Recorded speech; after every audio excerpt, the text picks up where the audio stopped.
Bismillahirrahmanirrahim. Assalamualaikum warahmatullahi wabarakatuh. Selamat pagi yang cerah. Ini adik-adik kelas 5 ya, semester 5, kelas A1 ya. Mari pagi hari yang cerah ini kita berbincang masalah proses perencanaan pembangunan. Jadi judul mata kuliah kita di sini kan mata kuliah perencanaan pembangunan. Nah, di dalam proses perencanaan pembangunan ini kita harus dulu memahami apa itu hakikat dan apa itu tujuan dari sebuah perencanaan dilakukan, sebuah organisasi. Dalam pemahaman arti perencanaan, dalam manajerial, mengapa penting sih digambarkan? Digambarkan dalam mendesain suatu usaha, suatu kelompok atau sebuah organisasi atau sebuah perusahaan yang efektif, di mana orang-orang yang di dalam kelompok itu harus tahu apa itu tujuan yang diharapkan adanya organisasi tadi. Itu.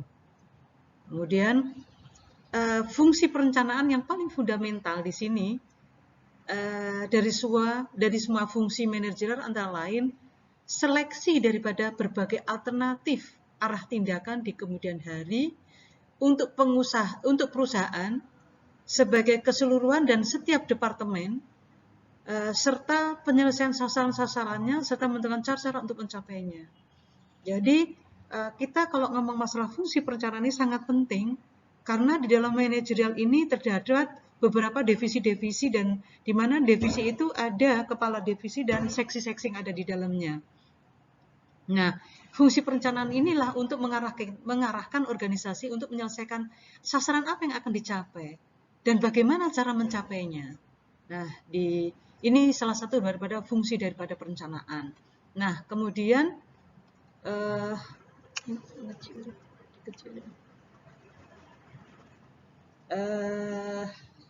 sifat hakikat perencanaan sendiri itu dapat disoroti dari empat konsep. Dilihat dari sebentar ini. Jadi sifat hakikat perencanaan dapat disorot dari 4 prinsipnya. Jadi kita pemahaman perencanaan, lihat hakikatnya, hakikat dari perencanaan itu. Di mana kita lihat dulu perencanaan itu bagus atau tidak dan sebagainya, lihat kontribusi perencanaan tadi kepada tujuan dan sasaran. Kemudian yang kedua, aspek primer dari perencanaan itu sendiri. Dan yang ketiga, aspek kedaya resapan perencanaan. Dan yang keempat adalah perencanaan itu efisien tidak di dalam perencanaannya itu. Nah, dari 4 tadi karakter perencanaan itu, kalau kita melihat seberapa itu kontribusinya perencanaan kepada tujuan dan sasaran organisasi, maka tujuan setiap rencana adalah untuk memudahkan organisasi tadi untuk mencapai tujuan dan sasarannya. Nah, prinsip ini berasal dari hakikat perusahaan yang diorganisir bagi pencapaian tujuan melalui kerjasama yang disengaja. Kalau nggak disengaja itu organisasi apa contohnya? Apa itu contohnya? Organisasi yang tidak disengaja itu kalau contek-contekan waktu kuliah itu disengaja loh.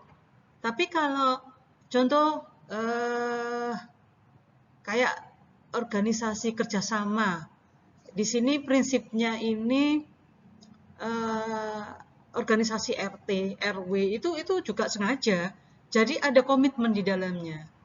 Ya, kita mulai kerjasama yang tidak sengaja itu contohnya apa ya? Anak-anak muda ini biasanya kan pacaran. Pacaran itu sebetulnya teman laki perempuan ini melakukan sebuah kerjasama. Tetapi kerjasama ini disengaja atau tidak? Nah, kalau itu tidak ada surat resminya perkawinan, maka ini tidak disengaja gitu. Jadi itu ya. Jadi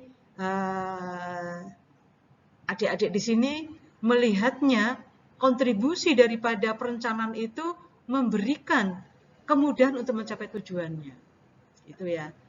Jadi kalau saya analogikan tadi hubungan kerjasama laki dan perempuan, apabila dia punya surat nikah itu sebuah kebijakan ya, regulasi ya. Juga di situ ada perencanaan-perencanaan, pernikahan pun juga ada perencanaan. Ya. Ini adik-adik kan sudah balik ya, sudah balik gitu. Jadi itu artinya bagaimana kontribusi perencanaan kepada tujuan sasaran, itu dicek di sana. Kemudian yang kedua, aspek primer dari perencanaan. Di sini kalau kita lihat organisasi itu ada operasi-operasi manajemen dalam pengorganisasiannya, di mana pasti di dalam organisasi ada pengisian jabatan, di sini ada kepemimpinan, di sini ada pengendalian. Nah, semuanya tadi untuk didesain untuk mendukung sebuah capaian daripada tujuan organisasi. Logikanya perencanaan mendahului pelaksanaan. Nah, kenapa? Sebagai segala fungsi daripada manajerial yang lain, sehingga semua fungsi saling bertautan dalam praktek sebagai sistem tindakan perencanaan. Jadi gitu. Ya, kita melihat perencanaan tadi punya enggak terhadap karakter perencanaan membuatkan aspek primernya. Kemudian karakter aspek primer lagi, bagaimana nih dokumen ini, perencanaan ini, pencapaian tujuan diperlukan sebagai sebuah organisasi, di mana organisasi ini membuat sebuah rencana-rencana yang mana perencanaan tadi sudah saya sampaikan untuk mencapai tujuan dan sebagai pedoman manajer, artinya kitab sucinya seorang manajer atau seorang pemimpin, dan melihat jenis hubungan-hubungan organisasi dan kecakapan pribadi yang diperlukan, ke arah mana para bawahannya harus dipimpin, dan sistem pengendalian yang diterapkan, perencanaan fungsi manajerial lainnya. Jadi aspek primer ini sangat penting di dalam perencanaan. Karena apa? Karena di sini sebagai pedoman manajer untuk mengorganisir bawahannya. Kemana dia harus dibawa mencapai tujuan sebuah organisasi. Dan dia melihat bawahannya itu punya kecakapan di mana, maka dia harus ditaruh divisi mana dan sebagainya. Gitu, ya. Kemudian lagi aspek primer ini kita lihat di mana perencanaan dan pengendalian tidak bisa dipisahkan. Jadi aspek primer tadi bahwa perencanaan itu bisa sebagai alat kendali atau sebagai tadi sudah saya sampaikan sebagai pedoman manajer, maka kalau sebagai pedoman manajer, perencanaannya juga sebagai alat pengendalian bagi organisasi oleh pemimpinnya. Nah, tindakan-tindakan yang tidak direncanakan tidak dapat dikendalikan. Pasti ini sering terjadi di birokrasi, karena birokrasi ini ada unsur-unsur politik di dalamnya. Kadang-kadang itu akan terjadi kalau ada sebuah perintah, ada sedikit politis di situ. Biasanya perintah dadaan ini kenapa biasanya kurang efektif dan dilakukan hanya proyek orientasi saja, sehingga terhadap outcome, terhadap pencapaian tujuan daripada organisasi tadi tidak bisa kebaca. Contoh, saat ini pandemi COVID, ya, pandemi COVID, semua ekonomi gulung tikar kecuali ketahanan pangan, pertanian. Dengan adanya COVID-19 ini karena sudah mendunia, maka pangan semua negara-negara sibuk di domestiknya, di negaranya untuk mengunci ekspor masing-masing bahan makanannya untuk mengamankan, istilahnya paceklik ya, artinya mengamankan sektor pangannya, sehingga dia tidak banyak lagi ekspor. Karena Indonesia, contohnya Indonesia ini di dalam angka-angka statistiknya kita sangat tergantung dengan produk-produk impor. Nah, apa yang dilakukan oleh kementerian? Nah, karena di sini kejadiannya itu 2019 COVID ini berawalnya di Cina sana, dan kita di sini jadi COVID itu kurang lebih bulan Februari ya, Februari-Maret itu mulai nampak puncaknya COVID. Jadi bulan Maret sampai sekarang Sehingga muncullah kebijakan luas tanam, percepatan luas tanam. 3 kali tanam, 4 kali tanam. Nah, artinya apa? Itu bentuk pemerkosaan terhadap alam itu sendiri. Karena apa? Alam itu adalah keseimbangan. Jadi kalau kita mencuplek apa yang di ayat-ayat Al-Quran di surat Ar-Rahman ya, 55, itu bahwa Allah itu sudah menciptakan segala sesuatunya dengan seimbang. Dan ada takarannya. Nah, ini contoh. Artinya ada sistem di dalamnya. Maka kalau tanah ini digenjot, istilahnya kalau bahasa saya, kalau dramatisnya itu adalah memperkosa tanah itu sendiri untuk melakukan produksi habis-habisan untuk menyiapkan manusia itu untuk memenuhi pangannya. Nah, hal ini sangat bertentangan dengan apa? Tujuan organisasi kita ada produktivitas dan keberlanjutan daripada pertanian. Dengan luas tanam ini sebetulnya sangat bertentangan dengan adanya keberlanjutan pertanian sendiri, agar berlanjut, sustain ke pertanian itu. Ternyata pertanian kita ini ada dikotomi, sisi lain agar produksi cepat, sisi lain harus mempersiapkan unsur hara yang ada di tanah. Nah, ini akan tidak berlanjut. Semakin digenjot, apalagi dengan pupuk-pupuk kimia, ini akan semakin semakin miskin unsur hara di bawah tanah, semakin tidak produktif lagi, sehingga semakin tidak berlanjut ini pertanian kita. Nah, di sini saya katakan bahwa diperlukan. Jadi kita tidak bisa mengendalikan sesuatu tujuan kalau kita tidak merencanakan dari awal. Begitu maksudnya. Ini contohnya. Jadi kebijakan perencanaan harus dilakukan sehingga LTT tidak sesaat. Artinya program-program pemerintah ini tidak bisa dilakukan sesaat pada saat, tapi karena ini bisa diberikan karena memang situasinya kondisi istilahnya bencana alam internasional dan nasional.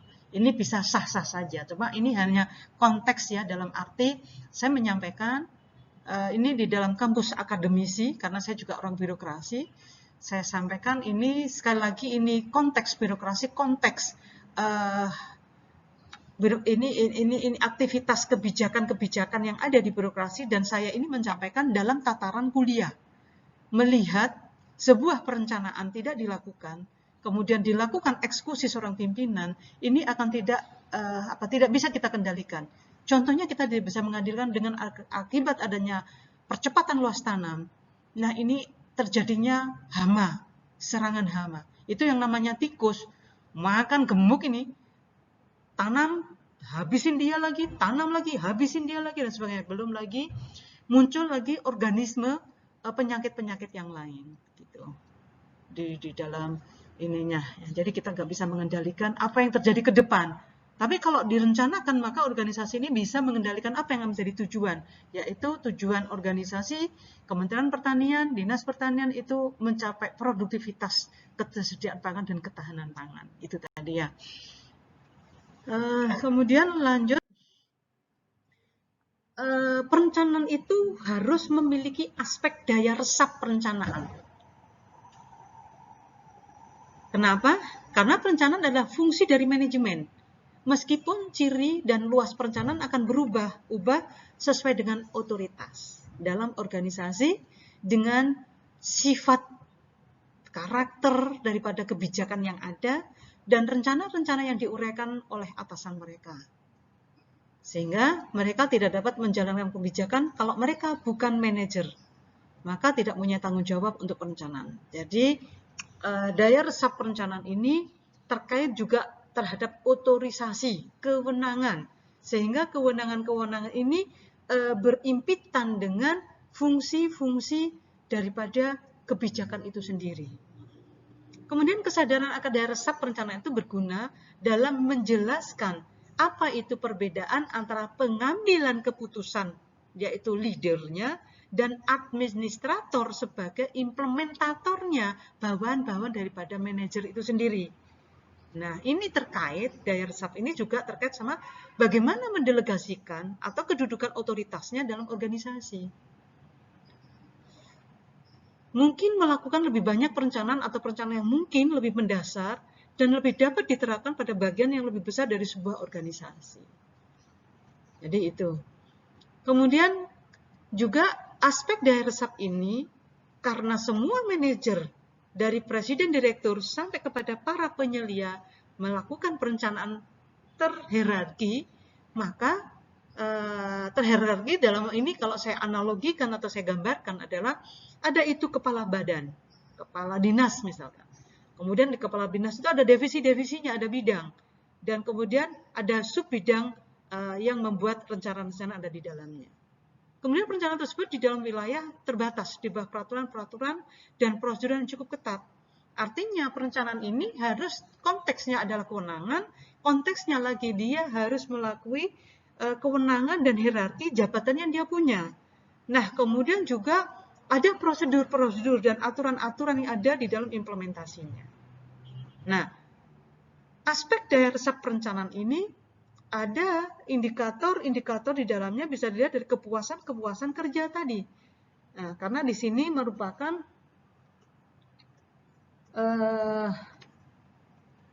ntar saya bukakan slide-nya dulu ya.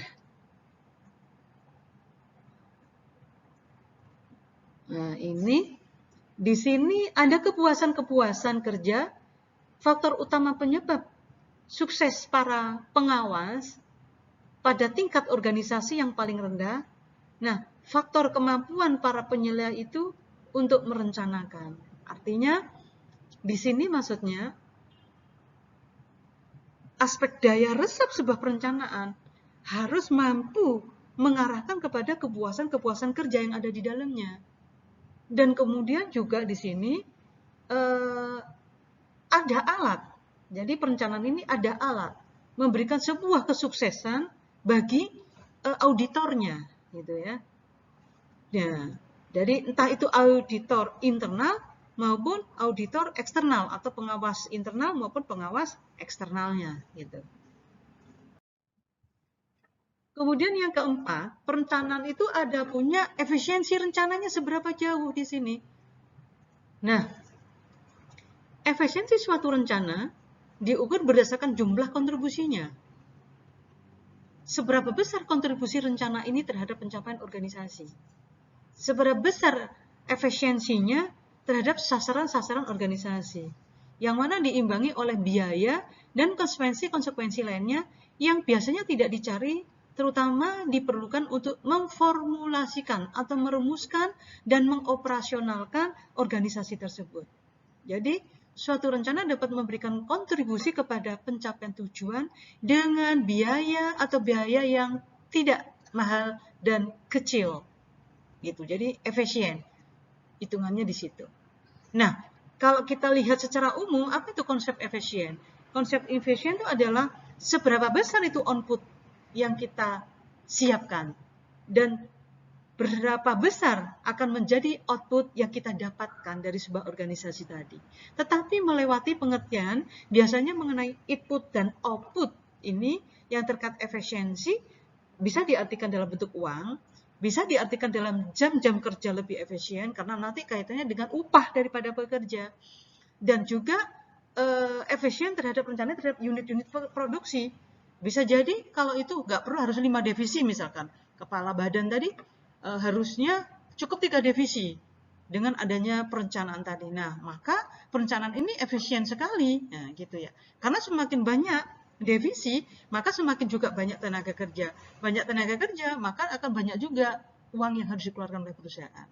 Nah, ini pun juga akan terkait juga efisien akan meliputi nilai kepuasan individu dan kelompok.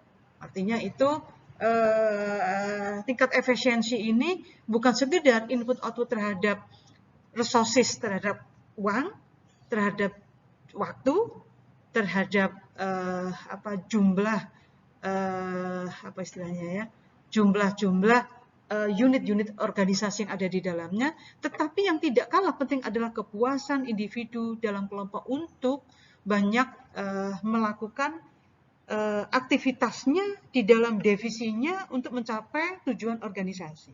Gitu.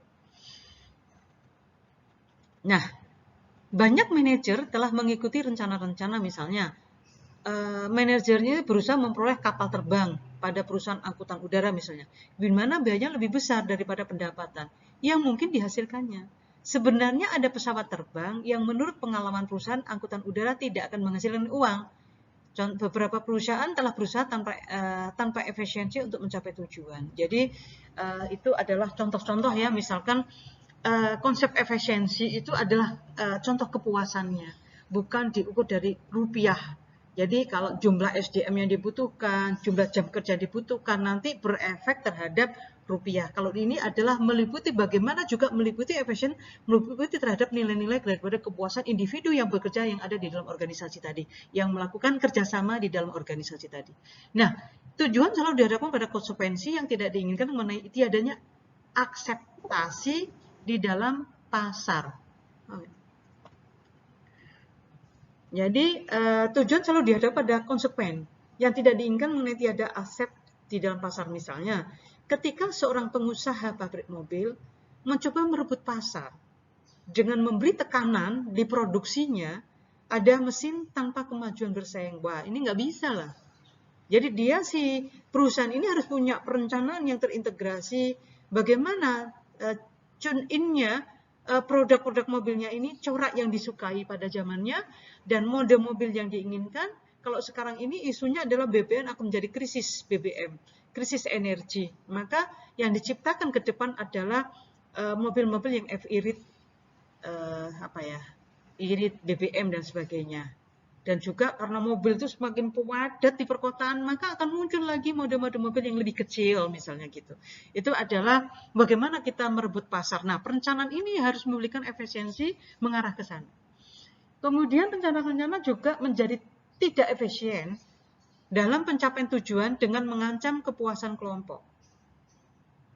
Maksudnya di sini, perencanaan terkadang tidak menjadi efisien dalam mencapai tujuan. Karena apa? Mengancam kepuasan kelompok. Contoh, ada pimpinan atau presiden direktur suatu perusahaan sedang menderita kerugian. Dia kemudian cepat mengambil kebijakan, cepat-cepat berusaha mengadakan reorganisasi. Atau misalkan saya sebagai kepala dinas pertanian.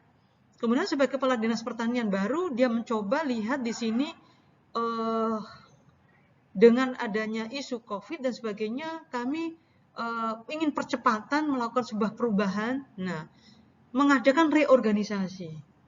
Jadi yang harusnya ada peternakan, saya orang baru tanpa ada perencanaan, ada perencanaan yang lama, kemudian ada perencanaan lama itu kita tidak gunakan karena tidak efisien lagi untuk mencapai tujuan. Nah, ini bisa jadi saya lakukan sebuah rencana, tetapi saya sebenarnya tidak efisien. Karena apa? Tapi secara rupiah saya melakukan efisien, tapi mengancam kepuasan kelompok. Nah, untuk divisi-divisi yang nantinya digabung, yang awalnya dia menjabat jadi tidak menjabat, ini akan menimbulkan rasa ketakutan, rasa dendam, hal-hal seperti ini yang akhirnya tidak selalu efisiensi di sebuah organisasi, sebuah perencanaan. Jadi artinya di sini beberapa usaha mengadakan program-program perkembangan penilaian manajemen terhadap metode-metode yang dipakai. Nah, jadi di sini maksudnya kalau perencanaan ini tidak efisien, tapi harus dilakukan hanya untuk kepuasan, maka suatu saat pada waktu yang tepat, karena perencanaan itu terkait dengan waktu, maka kita perlu lagi melakukan program-program untuk penilaian manajemen internalnya. Nah, tadi kita sudah kepada tadi saya sampai ini ya, apa sifat hakikat perencanaan. Saya sekarang kembali kepada jenis-jenis perencanaan. Nah, kita lihat di sini banyak manajer, banyak pemimpin gagal untuk menyadari bahwa perencanaan itu beraneka ragam. Karena apa? Karena seringkali perencanaan, karena banyaknya di sebuah organisasi bentuk-bentuk perencanaan, sehingga menyebabkan kesukaran dalam mengefektifkan sebuah perencanaan itu sendiri. Kadang-kadang pemimpin tidak tahu, ini skop perencanaan hanya level eselon 4 misalkan, atau cukup level administrator. Nah, di situ tapi dilakukan sebagai kebijakan eselon 2 misalkan. Jadi itu kesalahan-kesalahan di dalam pengambilan sebuah perencanaan. Karena jenis perencanaan ini akan berbeda juga di dalam proses implementasinya, proses pengorganisasiannya, proses terhadap tahapan-tahapan pelaksanaannya. Tetapi sebetulnya mudah untuk melihat suatu program utama. Jadi seorang manajer itu harus mampu melihat apa program utama untuk mencapai tujuan organisasinya. Misalnya, suatu perencanaan bangunan untuk melengkapi sebuah pabrik baru. Contoh, tapi kadang-kadang dilupakan ialah sejumlah arah tindakan lain di hari depan. Ada juga rencana-rencana lain yang berkaitan dengan konsep bangunan yang tipikal bisnis yang kekinian. Maksudnya gini, seorang pemimpin harus mampu melihat apa program utama organisasinya. Contoh tadi adalah perencanaan bangunan, ini adalah sebuah perencanaan teknis untuk membangun sebuah bangunan. Sebagai pemimpin harus juga mensinergikan dengan perencanaan-perencanaan yang lain, bagaimana desain-desain yang ada tadi yang sudah dimodif dengan kepemimpinannya, ada perencanaan-perencanaan yang makro lainnya. Misalkan kita di sini contoh, sekarang properti gulung tikar dengan adanya COVID, ekonomi hancur semua habis-habisan. Jadi ekonomi bisnis, jasa bisnis, perdagangan hancur. Tapi yang sangat kuat dan resisten di sini adalah pertanian. Nah, kita lihat seorang pemimpin harus tahu kondisi eksternalnya. Jadi bukan hanya internal, tapi pemimpin juga harus tahu eksternal dari perusahaannya. Harusnya pemimpin juga ada rencana-rencana lain bahwa bagaimana bangunan atau desain-desain aktivitas usahanya ini dengan tipikal bisnis yang kekinian. Contohnya kalau saya sebagai kepala dinas pertanian,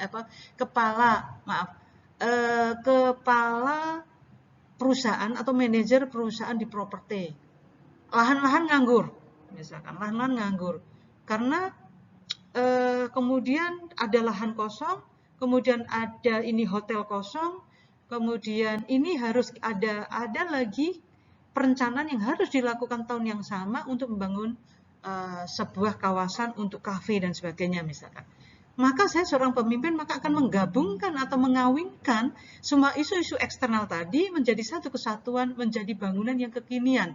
Misalnya, karena kami juga butuh untuk pembiayaan SDM kami, padahal income kami sebagai properti ini, maka kami harus membiayai itu si pegawai kami. Maka kita bangun di dekat lahan-lahan hotel tadi untuk bangunan yang horti, yaitu ada buah-buahan, sayuran. Nah, itu bisa dijual dan untuk membiayai SDM ada di dalamnya. Sehingga cash flow dari perusahaan ada.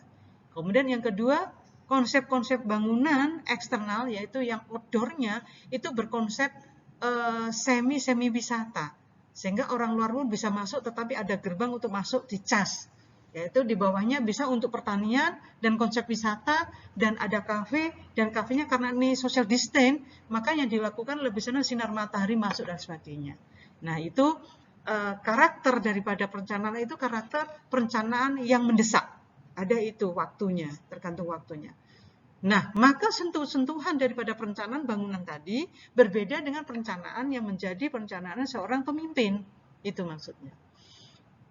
Jadi, pemimpin harus tahu apa program utama dan bagaimana mensinergikan perencanaan satu dengan perencanaan yang lain. Maka mereka tidak akan kesukaran. Kemudian mengingat sebuah perencanaan meliputi setiap arah tindakan di hari depan, maka kita harus dapat melihat bahwa rencana-rencana bermacam-macam dan saling berhubungan satu dengan yang lain sesuai jenis perencanaannya dan sesuai dengan rentang waktunya yang sudah saya contohkan tadi, yaitu perusahaan properti tadi.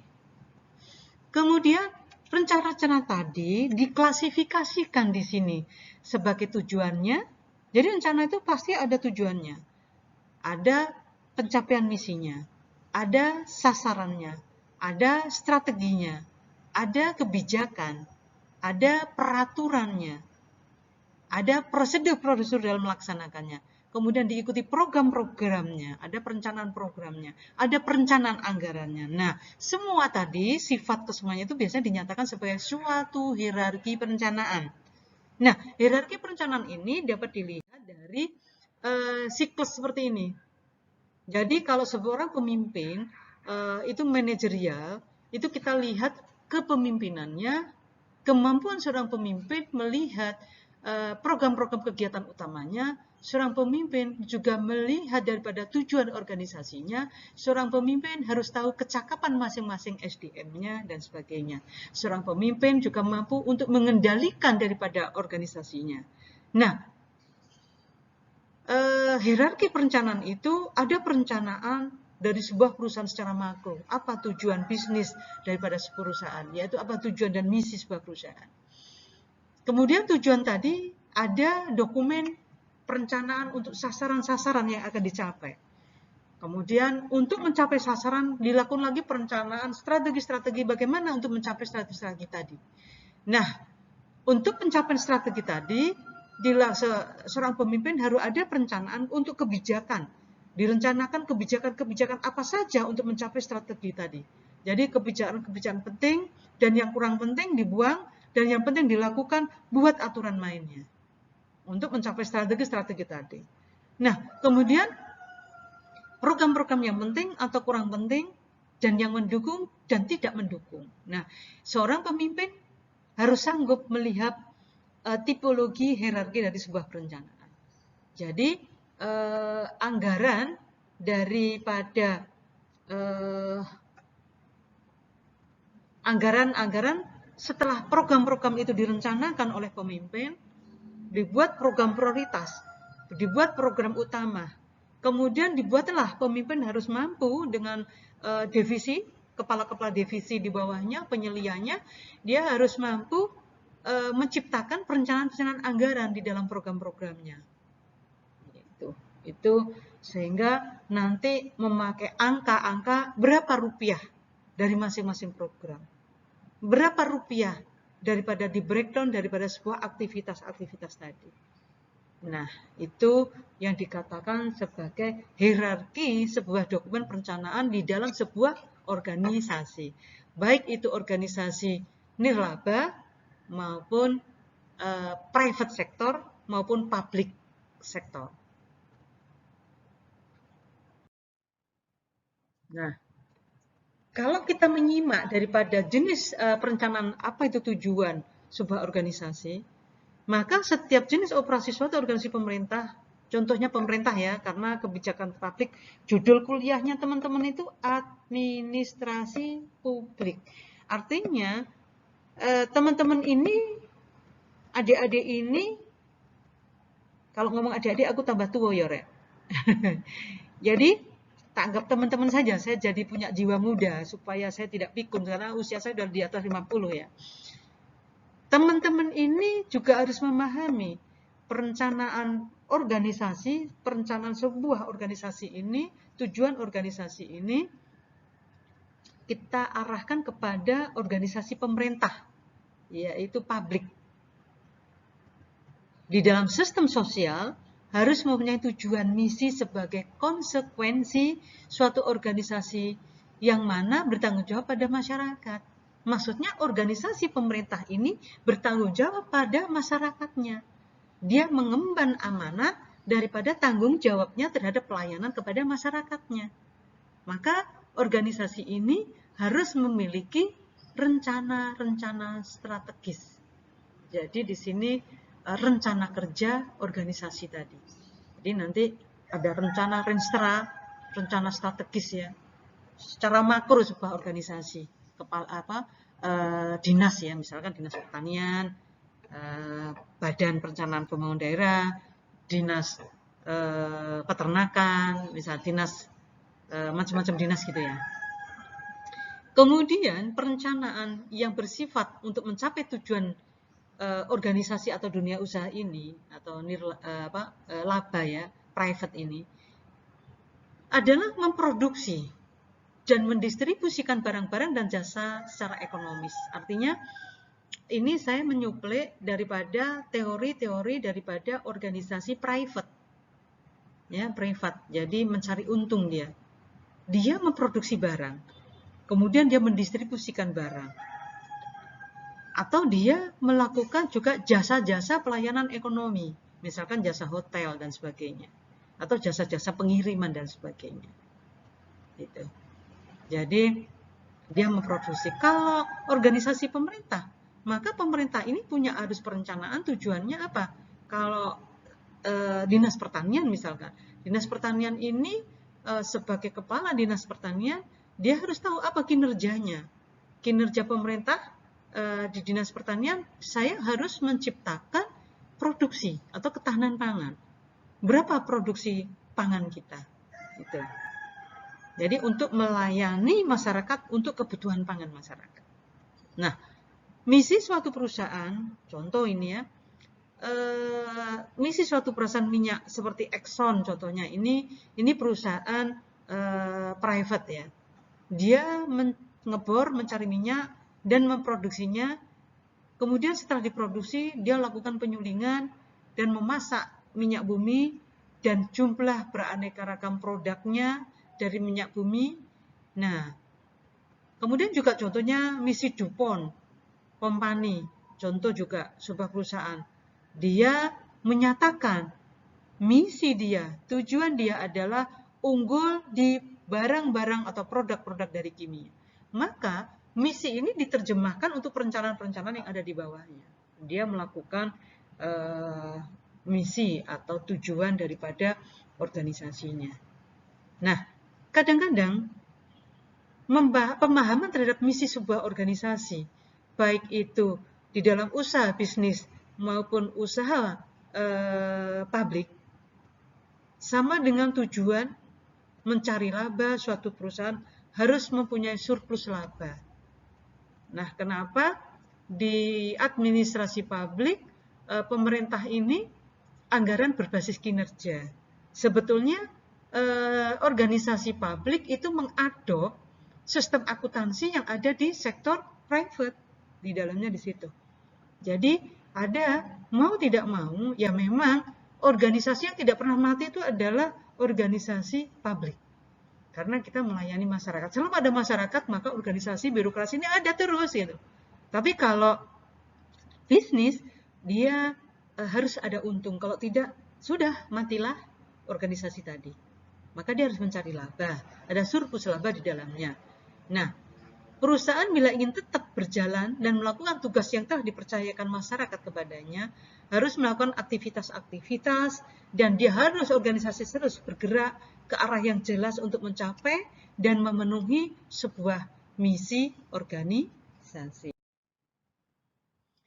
Kemudian sasaran dari sebuah organisasi adalah, sasaran itu objektif ya, atau tujuan, atau goal bahasa Madurone ya rek ya, merupakan akhir yang harus dituju oleh setiap aktivitas. Jadi tujuan akhir yang diinginkan. Jadi kondisi saat ini, goal yang ke depan apa yang diharapkan organisasi tadi. Nah, tujuan-tujuan tidak hanya melambangkan titik akhir dari sebuah perencanaan, tetapi titik ke arah mana itu pengorganisasiannya, pengisian jabatannya, kepemimpinannya, pengendalian yang ditujukan untuk mencapai sebuah sasaran tadi. Itu maksudnya. Meskipun sasaran perusahaan merupakan rencana pokok dari perusahaan, tetapi di internalkan perusahaan ada departemen juga punya sasaran-sasaran yang harus memberi kontribusi kepada capaian sasaran perusahaan. Jadi sasaran untuk mencapai tujuan di mana ada strata, ada sasaran organisasi secara makro, ada sasaran divisi departemen gitu ya. Nah, kalau publik itu kepala bidang misalkan gitu. Dia punya sasaran-sasaran juga, sasaran bidang. Tekanan di sini sasaran tujuan adalah rencana-rencana dan bahwa sasaran itu melibatkan proses perencanaan yang sama seperti setiap jenis perencanaan. Sasaran merupakan juga sasaran ini juga titik akhir dari perencanaan. Tapi juga titik awal dari sebuah perencanaan. Karena sesungguhnya perencanaan itu tidak berhenti. Dia harus melakukan evaluasi. Ya, apakah sudah tercapai? Apakah sudah sesuai dengan tujuan yang diinginkan? Maka sebagai umpan balik di dalam perencanaan awal kembali. Gitu. Ketentaraan, jadi strategi itu adalah identik dengan perang. Strategi. Ini biasanya teman-teman ini kan sudah balik ya. Boleh saya ngomong sambil guyon gitu ya, biar gak bosan ngantuk yang ngerungokni suaraku ya. Jadi gini, contoh di sini. Strategi itu bagaimana kamu strategi untuk dapatkan si X sebagai pacarmu, kamu tembak misalkan gitu ya. Ini sama dengan strategi perusahaan. Ketentaraan memakai istilah strategi atau rencana utama untuk menyebut rencana-rencana dibuat dari pertimbangan yang dilakukan seorang pemimpin. Meskipun istilah strategi biasanya punya suatu implikasi persaingan, ya kan? Kalian kan kalau mau nembak Cah Ayu, si X misalkan, kamu bersaing dong dengan teman-teman laki-laki yang lain. Nah, istilah dari strategi adalah implikasi daripada persaingan. Artinya harus melakukan inovasi di dalamnya. Namun memakainya sering untuk mencerminkan konsep-konsep keseluruhan yang luas dari suatu operasi perusahaan. Jadi itu. Jadi supaya apa? Strategi ini untuk mencapai tujuan, kalau nggak capai tujuan, ya sudah kukut ini perusahaan. Gitu. Maka dia harus mampu menciptakan strategi-strategi bagaimana dia tetap eksis di dalam pasarnya. Demikian juga di organisasi publik, dia harus mampu terhadap kepuasan-kepuasan masyarakat yang dilayaninya. Kalau tidak, habis itu. Kemudian yang kedua, strategi merupakan sebuah program umum mengenai tindakan organisasi dan penekanan sumber-sumber untuk mencapai tujuan-tujuan komprehensif. Anthony mendefinisikan strategi sebagai hasil dari proses penetapan tujuan organisasi. Nah, penetapan mengenai perubahan dalam tujuan-tujuan penetapan kebijakan yang akan menguasai perolehan, penggunaan, dan pengaturan sumber daya yang ada. Strategi bagi swasta, contohnya sektor bisnis misalnya, cocok dengan konsep militer, memasukkan pertimbangan komparatif. Pada tahun 1950 contohnya, perusahaan Jerman Volkswagen Company memilih strategi yang menawarkan di pasaran Amerika yang sangat persaingan keras sebuah mobil kecil dan murah yang irit memakai bensinnya yang mudah dikendarai di daerah-daerah yang ramai karena macet dan mudah diparkir karena kemacetan di perkotaan untuk memenuhi permintaan para konsumen yang tidak dilayani. Dalam hal itu, oleh pengusaha-pengusaha Jerman Volkswagen tadi, pengusaha-pengusaha pabrik di Broadway. Dalam strategi itu terdapat semua unsur yang memuaskan semua pabrikan sebagai persaingan. Ketiga, suatu kesengajaan yang memberikan kesempatan bagi seorang musuh. Jenis strategi ini sebenarnya gabungan tujuan-tujuan untuk menjamin suatu bagian pasar tertentu, suatu kebijakan pokok, memproduksi dan menjual mobil kecil yang murah dan berbagai program. Artinya tadi maksudnya gini nih, sebuah perusahaan swasta saya identikkan dengan sebuah organisasi tentara misalkan. Pada saat dia perang berarti ada musuh. Swasta, sektor private, dia ada persaingan.